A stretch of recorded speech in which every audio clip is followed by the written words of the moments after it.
This is the District 2 Sports Podcast with your hosts, Gregory, Devin, and Big G, your voice for local sports in Southern Virginia. You can listen to this episode and hundreds of others on Spotify, Apple, or wherever you listen to your podcast. Give us a like and follow us on Facebook, Instagram, and X. Now sit back, relax, and enjoy the show. They're not in my top 12. They're not in my top 12. I told y'all. They're not. Big G got his teams in and they all lost last week. So, how did you get that? I got two teams in and one of them lost. I need to throw one more shout out. I got a shout out to my little guy over there on the left, little Dev. The spreadsheet is back out, and it's back. Oh, you have one for basketball? I got one for basketball. Yes. Really? You're not for Spurs? Okay. Yeah. Oh wow. Whoa, So now man, we're going hot now. It's going hot. For anybody listening tonight, anybody paying attention, if y'all don't know, the mob is in the NFL. Not a fan? Not a fan of the lo-fi? That music was atrocious. That was weak. That did not. That was the first thing I wrote down. As soon as it started, I put, not crazy about this.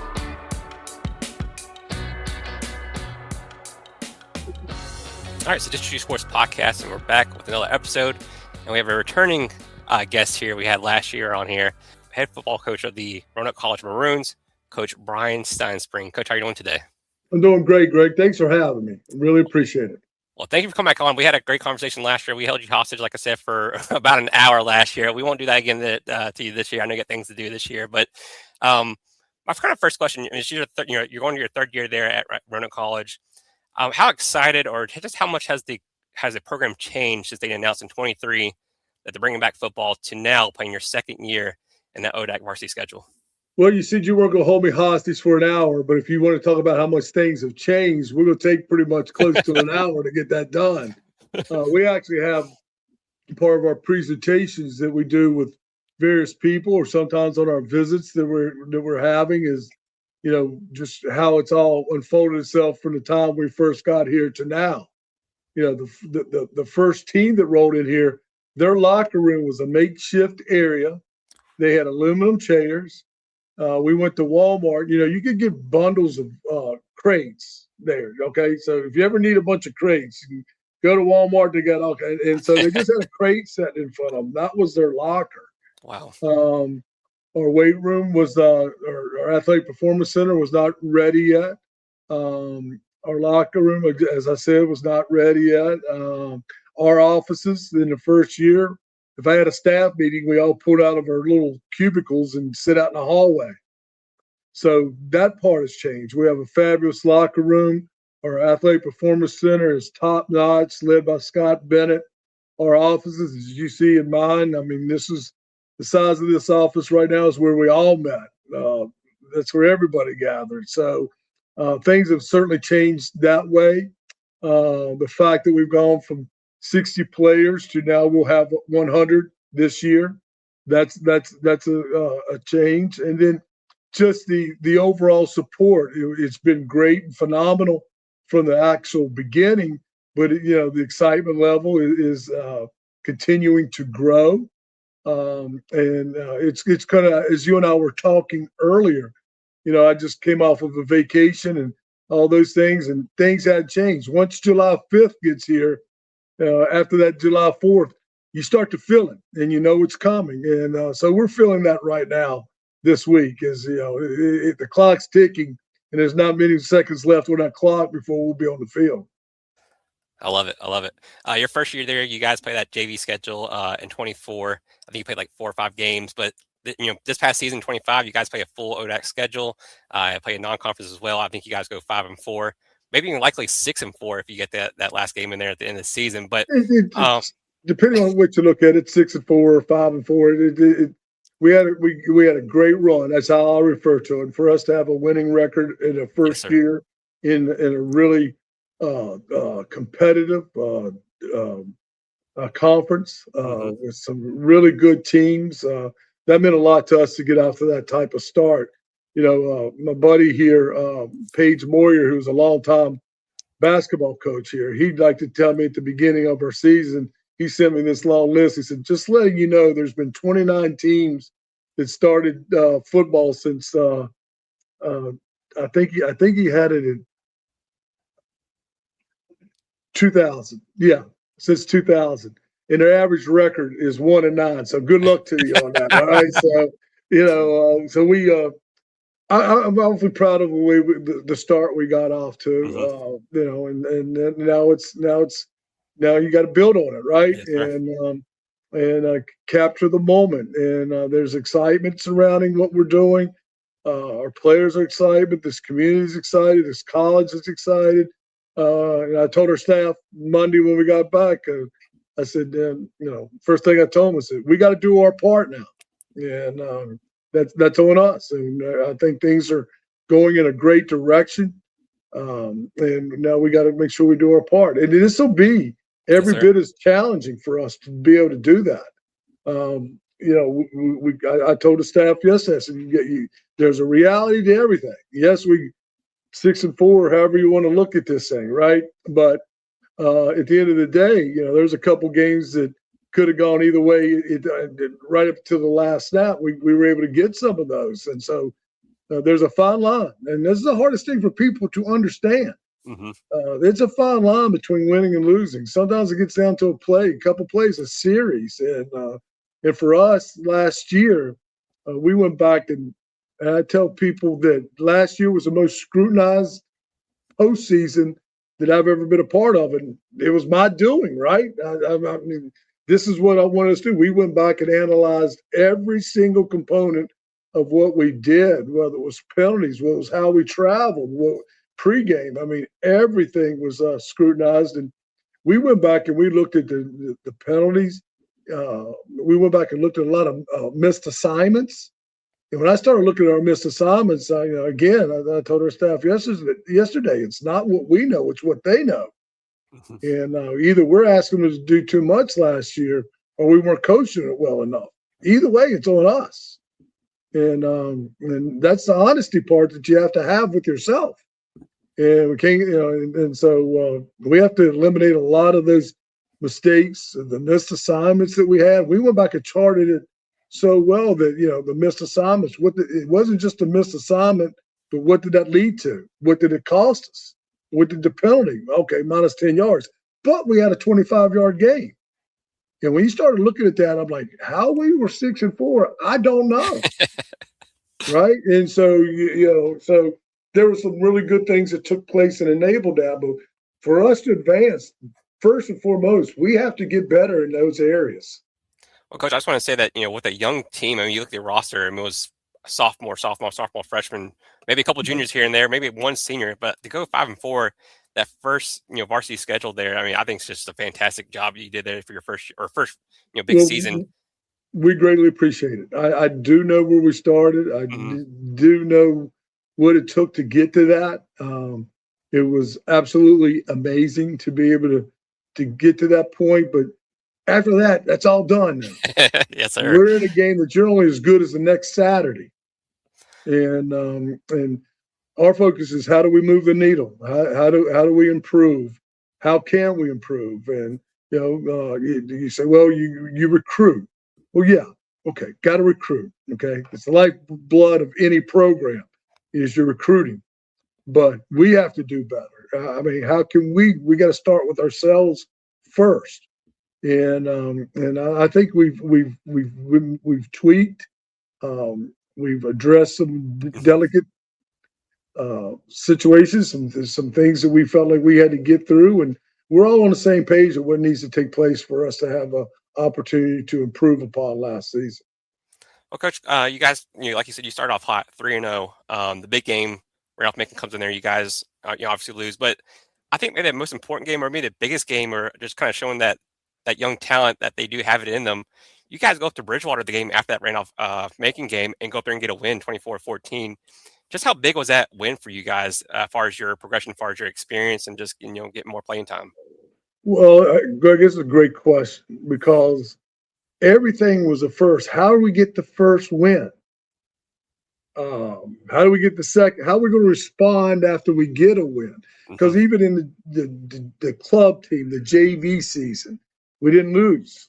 We were, but the Roanoke-Macon was in some regards for a loss we tried to harness the positivity that we found in the game. We hung in there for a while. Roanoke-Macon pulled away from us in the second half. Those type things. We had a touchdown call back in the first half, which we could not afford. Those are the things that some teams can recover. We're not in a position to be able to easily recover from those things, but then it was like, okay, now how does this group, how do we respond to that first loss, and how do we go out and perform the next week? And we went to Bridgewater. It wasn't a good look there for a long time, but they did the same thing they had done the year before. They just kind of hung in there and found a way to win. I was excited about that because they suffered the first loss. Mm-hmm. They kind of got pulled away from in the fourth quarter, especially. Just got Roanoke just took over. Give them credit. Now, how do we respond to that? And I think we showed the ability to respond against a good football team. And in fact, we just finished watching their game against Hampton City just a little bit ago. So, so that was an important part of our growth as a team, to be able to handle adversity. In this game that we play, and all games in life in general, it's the most important commodity that you can have is how do you respond when it gets difficult, when there's a challenge, when there's adversity. It's life, right? Yes, it's for all of us. I don't care what you do, but that said a lot about at least they're hearing, at least they're getting those things that are going to enable us to be a successful program. Coach, I want to talk about the QB. Obviously, it's one of the most important positions on the field. Cam Hill, we talked about him off on a little bit, showed flashes of a really great quarterback as far as his development goes. I saw a few games where he made some incredible throws, made some good plays on his feet too. What did you see about his development? And like any young QB, you may force some throws there. I know that his interception was a little bit higher than what he wanted, but what do you see from his development? Where can he get better? Well, Cam, he came in as one of our older guys, right? Mm-hmm. He came in but he didn't play much. Mm-hmm. And at that spot, you could practice reps, but the gain speed and how fast that goes is quite the transition. And I thought throughout the season, Cam worked to improve. For a guy that had to go out there and really take over the helm, and we put a lot, always have, whether it was Marcus Vick, Brian Randall, Tyrod Taylor, Logan Thomas. I feel like that quarterback spot's got to be the guy. And you set up, and I don't care where you are. You look at all different levels, all different things. Good teams have good quarterbacks, and so we put a lot of emphasis on it. The thing I could tell you is I could not be more proud of what Cam has done postseason to this point in time. He has been diligent. I think he's understood that he has to know the offense better. I think his reactionary time has to improve, and he's worked diligently on that. His film study. I think the hardest thing for young people coming out of high school into the college realm is you can't watch enough film. And then you got to realize, I tell our coaches, you got to teach them how to watch film. If not, they're just sitting there watching a movie. Hey, that's a good play, right? So he's really done those things, I think, that he needed to do. I think we had a great postseason exit meeting with him about what needs to take place in terms of being a better quarterback, a leader, which he is just jumped all over right now. I think he's worked diligently in the weight room. He is actually, you don't get a chance to have many kids stay around during the summertime, but he got a job here in the area, lives off campus on his own. That means he's over here a lot during the summertime. He's working out. I see him on the field doing things when I'm looking out the window up in our workout facility, the once or twice a week that I actually go. But he's putting in the work. and he wants to be that guy.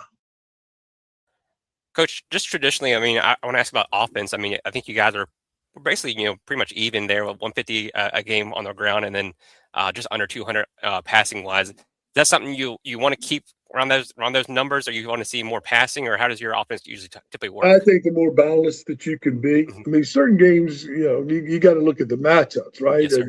Okay, this is a defense that plays the run well. This is a defense that does this well, or maybe they do it all well. But I think sometimes that number gets skewed a little bit. But Yeah. the closer to being a balanced offense that you can be, every defensive coordinator is going to tell you they want to make an offense one-dimensional. And when that happens to you, it gets a little difficult. And if you have to drop back and throw it 70 times or 60 times or whatever it may be, you better have some real dudes up front, right? Yes, sir. And because they're going to try to disrupt the passing game. They don't have to respect the run game, and vice versa. But I think there's a place and time always for the run game. If you can run the ball, you got a chance to win ball games. We need to run the ball consistently better than what we did last year. That's been a focal point for us. I think especially in games that you got to win late or you have leads, can you maintain the football? Can you control the game that way? And we have to get better at that part of the game. Coach, you spent a lot of time at the D1 level, Power 5 football. What's been like the biggest difference, maybe in the athlete or just the game in general, from the Power 5 program to playing in D3 and playing the ODAC? Well, I want to tell you this: but football is football, and I Mhm. see some great football being played. You and I talked earlier about there's been 16 Division III kids move into Division I programs, and that doesn't even count guys that moved up into the Division II or things like that. They're good players, and they're really good football coaches. I mean, you sit here and watch film of other teams, and you watch what they do, and you say, "This is a well-coached football team." And if we don't coach our kids the same way or coach our program the same way or to the same level, you're going to get embarrassed on Saturday. Mm-hmm. And so that level of what you see on the field, the schematics of it, what people are doing offensively, defensively, special teams, there's no drop off from that. I can assure you. But when you get right down to the reality of it, the speed of the game is a little different. I mean, there's a difference between the 4.7 guy and the 4.5 or that part of it. And, over the years, if somebody asked me about Division I, Power 5, what's changed over the years? Well, everybody's bigger, faster, stronger, but it's just the speed of the game. That is, you get on the field and watch a game being played, you go, wow, these guys are moving. And so just the speed, but that's the biggest difference that you see. But it's all relevant to one another too. But and there's those guys that you look up. We have a couple that can flat out roll. I don't care what level you're on. So you see that too. But just the overall part of it a little bit. That may be the biggest difference. Coach, I follow a lot of SEC football, and you always hear, it's the trenches. You got to get the bodies up, up front.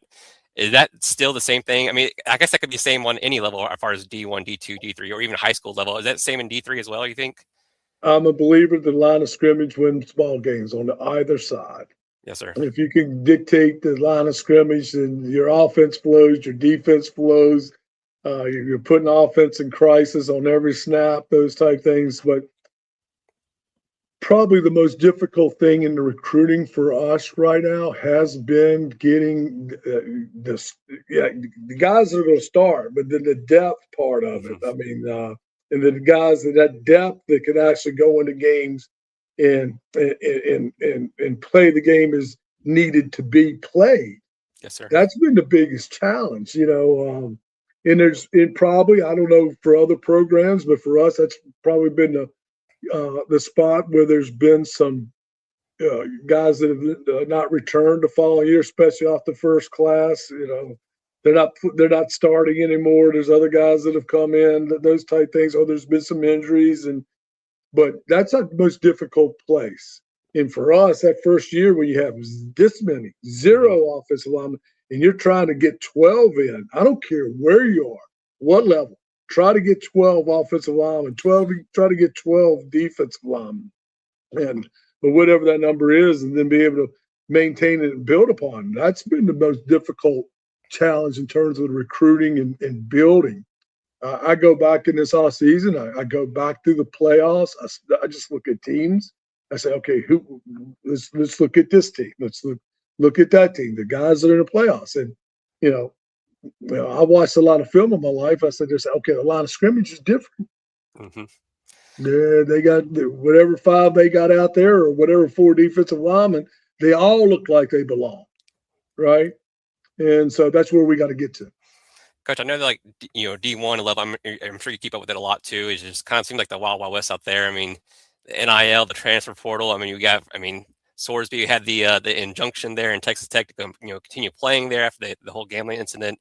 It's just kind of crazy out there for D1 level. I mean, how much calm or more tame is it on the D3 level, just kind of dealing with all those different aspects as far as the NIL, the portal, and just different things like that?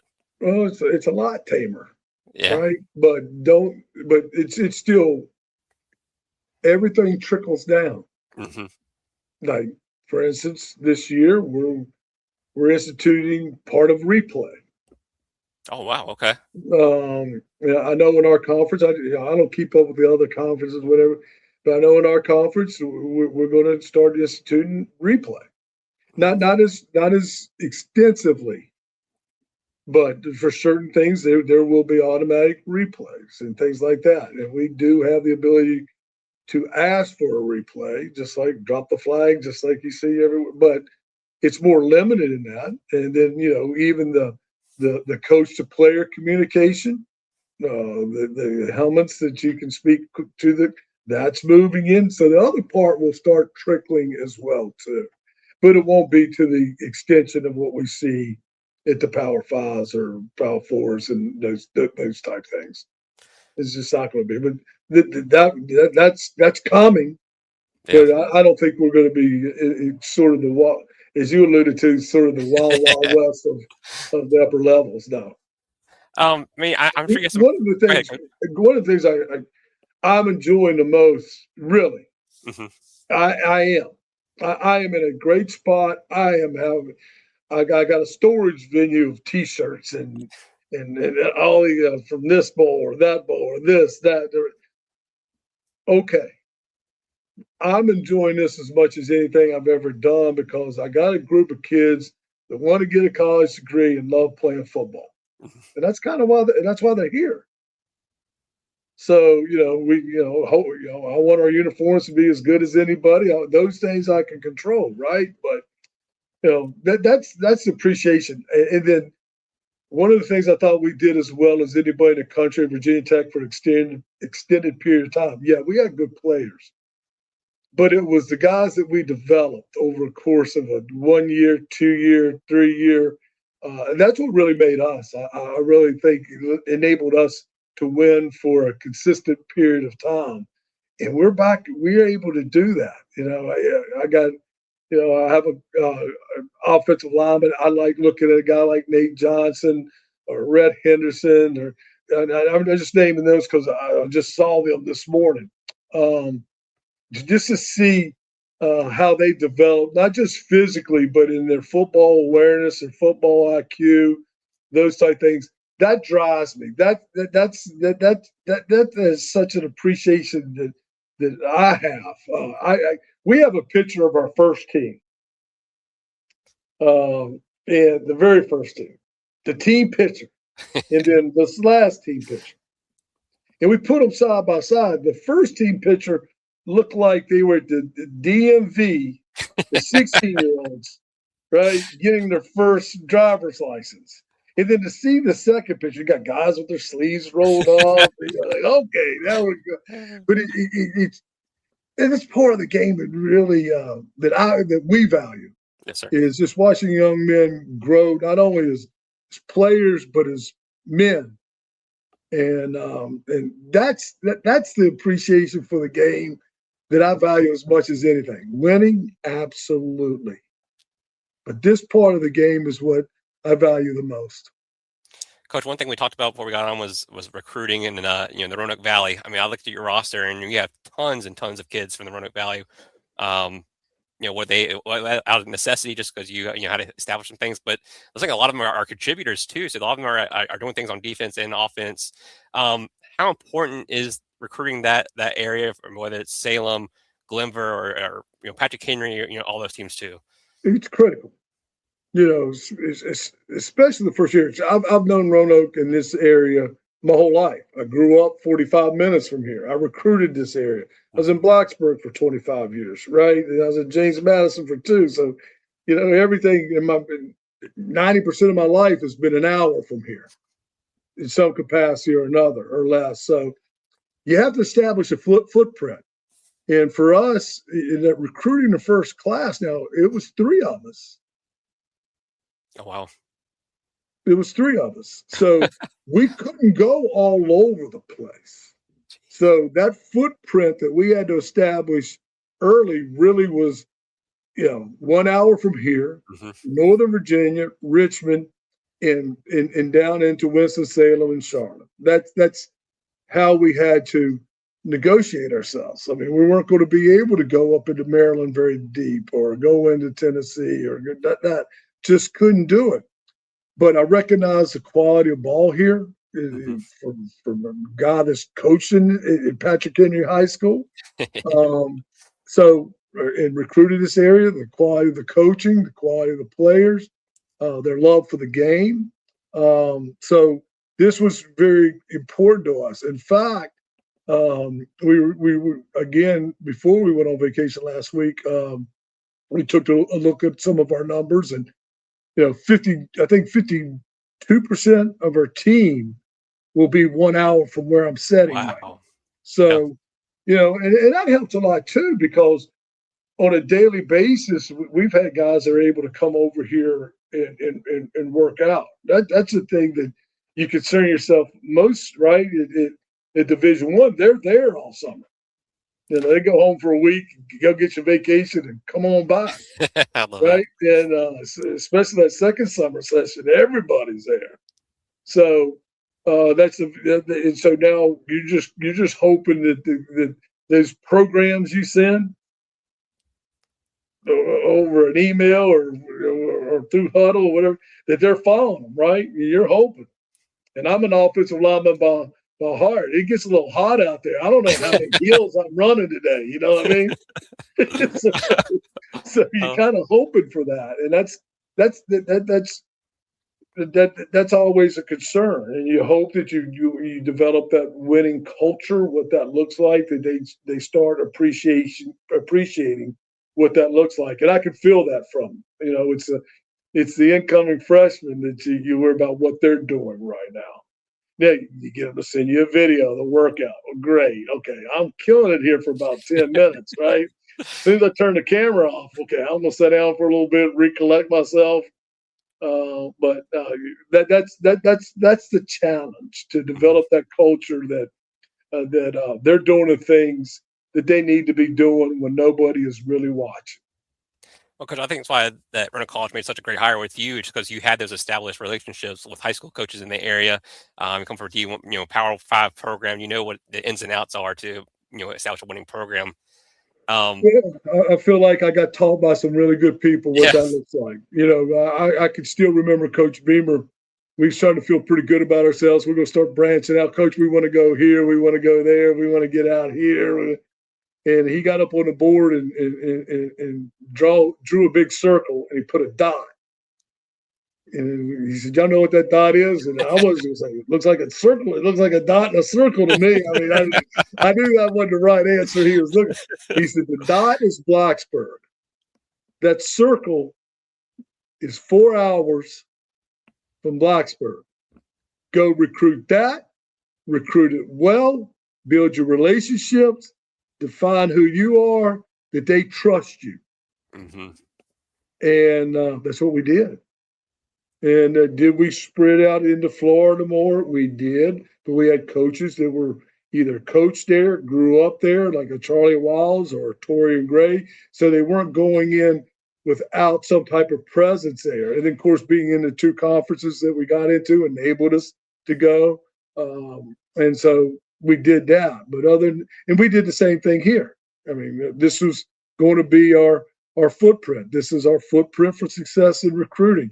Has it expanded out? It has. I now have myself and 5 other full-time coaches. So that enables us to spread a little bit more, but we will not get much past our initial footprint.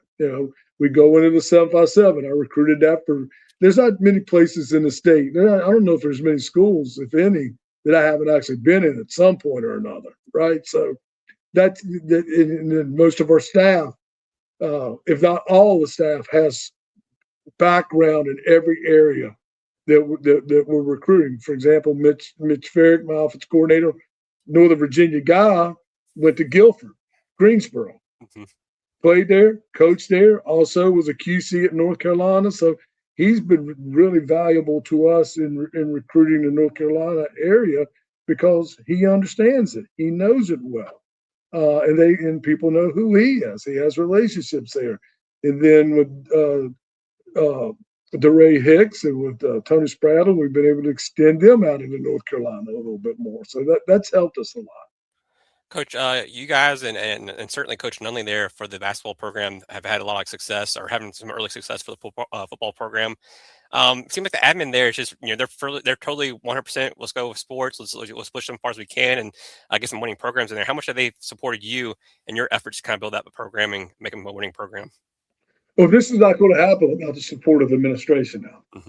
It's going to happen, but is it going to happen? It's going to be okay, right? And it wasn't that we were just creating football because we wanted more people in the school. That's a part of everything, right?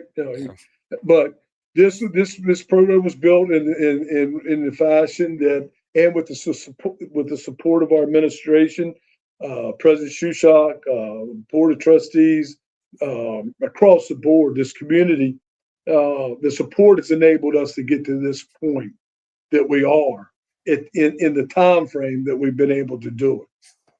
It's not me. I just happen to be here. But I don't know. I know for a fact that we couldn't get to this spot to where our feet are right now without the support that we've received. Coach, looking at the 2026 season, you guys, I think, play the same 3 non-conference opponents there of UL, Greensboro College, and Gallaudet. Just like last year, I mean, how important is it to get off that 3-0 start, especially with your younger team is getting more experience before you get to that ODAC slate? It's critical, but it's critical to get to 1-0. There we go. And that's it. You hear so much, Greg. You can hear whether it's and I followed Coach Saban. I was an Alabama fan. I kept waiting for Bear Bryant to call and offer me a scholarship. He never did. I don't know why, but anyway. But I followed him. You start hearing this more. You better focus on the process of winning and not think about winning. Because if everything you talk about, I had a player at lunch and hit me at the wrong time. Said, Coach, we're going to win 9 games. Okay. Let's get to 1. Okay, and if you don't, what do we need to focus on to get to that first game is more important. So we need to get out to a good start. That's everybody in America is going to say that, right? We all got to get off to a good start, but it doesn't defeat you if you don't either. Because that's what I said. I said, if Steph Curry goes out there and misses the first 5 3-pointers, but his goal was to make them all, he's still going to keep shooting. Oh yeah. So you start making all these lofty goals about what you want the end of the season to look like. You got to be able to brace for those things that may or may not go well. Because if you don't, you're not going to be able to handle that. So I mean, we're even on our first. There's still going to be first for us this year. Our first game's on a Thursday night. I feel like I'm back in Blacksburg again. I like that. Is Kurt Herbstreit going to be there? I don't know. Right? So, and then we have to travel when we go to Gallaudet. We're going to have to travel. We're going to have to spend a night. I mean, that I don't know how they're going to do with that. I mean, I know what a seasoned team's going to do with that. It's just another day at the office, right? But I worry about, okay, we got to travel, we got to spend the night. How they going to respond to that? Are they going to be okay? We're going to be all right. I mean, who's rooming with who? I mean, how's this whole thing go? So there's still a lot of firsts for us. I mean, this is the first time we'll have what I would for us right now, what we would consider a full roster, and we're going to actually have our first senior cup playing this year. There we He go. transferred in as a junior, so but he played last year. But we'll actually have our first senior. That's amazing. So we'll actually, when they have senior day, we'll have one guy standing out there, so it'll be a good deal for us. I love that. Coach, where do you want to see from 2025 to 2026? Where do you want your team to improve the most? I mean, I'm sure you want to improve in all aspects, but where do you want to see the most improvement? Okay, so I think we sort of alluded to that. We've got to cut down on our self-inflicted mistakes, whether it's penalties. It wasn't the pre-snap penalties that numbered up. It was holding calls. It was formationally wrong, something like that. Those things were going to happen with the young team. We're not a young team anymore. I keep telling us, I don't want to hear it. Okay, we can create all kinds of reasons why not. I want to focus on why. Okay, so the biggest thing that we have to improve upon is the missed assignments. I mean, when we go back, or we just finished watching a game again from last season, I'm sitting there going, and we're scoring points here and there. Mm-hmm. But I'm sitting back here going, we make this hard, and you cannot play with the number of missed assignments and have any opportunity to do as well or even remotely think about doing better until we can go out there and execute at a much higher level than what we did. And I'm all honest. You can hear it in me, Greg. I said, last thing I say before I go to bed, right? I mean, okay, stop with the missed assignments. Wake up. Stop.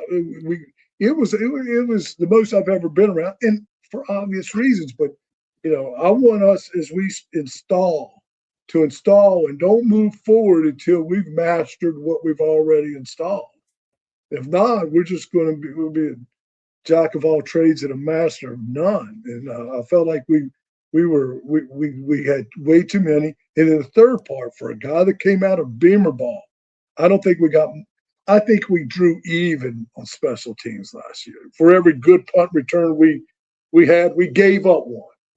For every good kickoff return we had, we gave up one. And to me, the special teams, it changes games, but it also plays a valuable part in field position. And field position may be something that is almost like dinosaur thinking all of a sudden, but it's critical. And I'll never get away from how important that is. If maybe we don't get the first down, but we advance the ball and now the punt gets them down to the 15, but we have a penalty. Or we have a missed assignment. It costs us another 8 yards, and now they're getting the ball at the 35 or the 40. That's a difference. It's a huge difference. And we've worked a lot to how we're going to improve our special teams, and we even practice part of it. Are we doing? Are we meeting enough on it? That was a big emphasis for us, because again, for a guy that came out of, it's ironic that our first touchdown was in the history of Roanoke College since its startup. The first touchdown in a regular season ball game was a block punt for a touchdown. Yep. Right. So, I mean, we got to get to that. I know that what made us good at special teams was our appreciation for it, but our diligence in working at it. And when we first got over the hump there at Virginia Tech, special teams, defense, running game, okay, all those things. But our special teams got us over the hump. That gave up that we won that part of the game. Coach, I'm trying to think back in your Virginia Tech days. I don't know if you had a game plan around maybe Georgia Tech, maybe back in the days when they had Paul Johnson who run that triple option. But what's it like preparing for Roanoke Macon 1 week, and the next week you come back and play with that Washington Lee, who's that traditional running team. It's just the different aspects that throughout the whole game. What's that like preparing for something like that? Oh, people don't appreciate that. When you go into a triple option team, such as a Georgia Tech back then, to say that you can get that done in 3 days, not happening. So you take a day in the spring, and what are we doing in practice today? Defense. We're working on Georgia Tech's option game. Nice. You may take one of your installations during August practice and install your base concepts against that particular defense, and then that allows that week that you lead into it the ability to tweak some things, to add this or that. But if you go into that week, okay, this is the base operation of how we're attacking. Well, they have an answer to your base operation, I promise you. Okay, so then they get an unbalanced sets, and you're like, oh, the base concept's not going to quite work here. So you have to get ahead of the curve some way. And we've taken time this off season to maybe look at some of those teams that present schematically different things that you don't see. There's so much carryover from 1 week to the next, right? And then there's that one or maybe a two that sticks out there and go, okay, 3 days ain't going to get it. You're still out there coaching them about hard on Thursday afternoon, and that's no good, right? I mean, that's no good. It needs to be everything's clean. We got it. Let's have a great Thursday. You can come off the field going, oh my gosh, we're in trouble, right? And so that's what you have to do. That's a great question. Coach, you guys play at Salem Stadium. They've hosted the D3 National Championship for years and years and years. I think it's coming back this year maybe. But you guys have a heck of a home schedule this year with Hampton-Sydney, Averett, Bridgewater, and Washington Lee, and then I think it was Greensboro College. How important will those fans and community need to show up for those games to kind of be a factor for you guys to get those wins? I think our home field advantage is home field advantage. And that's a big component. I believe the reason we were able to be competitively good in most fourth quarters that we were in is because our young players felt a community, a college right behind them. They didn't feel like they were out there swimming, paddling upstream by themselves. Salem Stadium is a critical component to our success. And having people there, I think we were fifth in Division III in overall attendance last year. And as we talk to the community and to others, we need to continue to, as we try to continue to build, we need to continue to build that. We meet a lot as a football committee and say, okay, how do we improve game day? How do we get more people? And what's amazing with that, Greg, is Blacksburg's 30 minutes from here. Mm-hmm. So this is, in reality, this is hokey land here. Yes, sir. I go out in the mall. I mean, I understand that. When we're open, I head to Blacksburg myself. So it's that part of it. So we have to contend with that. So it's absolutely amazing that our attendance is what it is when we have a same game. People always say, can we not get games when Tech's away? I said, well, we'll call the ACC and we'll see if we can get down with ODAC and see if we can balance this out. It's not going to happen, right? It's just not going to happen. So, but I do peek at the schedule that way. So I love it. Who's home, who's away. But then the other component too that tells you that, okay, this is good. Tony Spradlin, our receivers coach, we were talking about attendance, and we were going. It's one of those things in postseason where you just, yes, sir. Okay, how's this looking? How can we improve it? And Tony said, not only were we fifth in Division III, but when we traveled, our travel was really good. Many of the games that we play may have been the highest attended game there. So, we're not going to sneak up on anybody this year. I'm not going to mention who. We were warming up one time, and the team was going by and says, this ain't no JV game. I knew it was coming, right? You know it's coming. I've been saying the same thing, right? I'd have been over there chirping the same thing. but I don't think they're sneaking up on anybody. And, Coach, so we're going to have to play appreciably better than what we did last year. my last one is somewhat football related, but I'm gonna get you out of here. Coach Bryan Stinespring and Roanoke College gets a big win on a Saturday. Where's he going out to eat afterwards? You get me in trouble. Okay, you get me in trouble. There are so many great places to eat around here. It's kind of like what you're doing. Obviously, Mac and Bob's is a place right across campus. It's a sports themed kind of bar restaurant. It's a staple, Salem. So nobody's gonna be upset if I don't mention that. If it's a big win, and I will step into the Frankie Rollins area, which is fabulous and all those things too. And then I'm a mom and pop, so Chip and Joe's is a breakfast. There's so many. I'm leaving a lot out. I am, but Salem has a lot of fabulous places to really go. And then you can always slip right into Roanoke too, which is all of about 10 minutes from here. So, look at me. Look. Finding a place to eat is not a problem for me. Okay. I love that. Well, Coach, we've held you hostage for a little bit. So but every time we talk to you, it's just a great conversation about yourself, Virginia Tech football, Roanoke College football.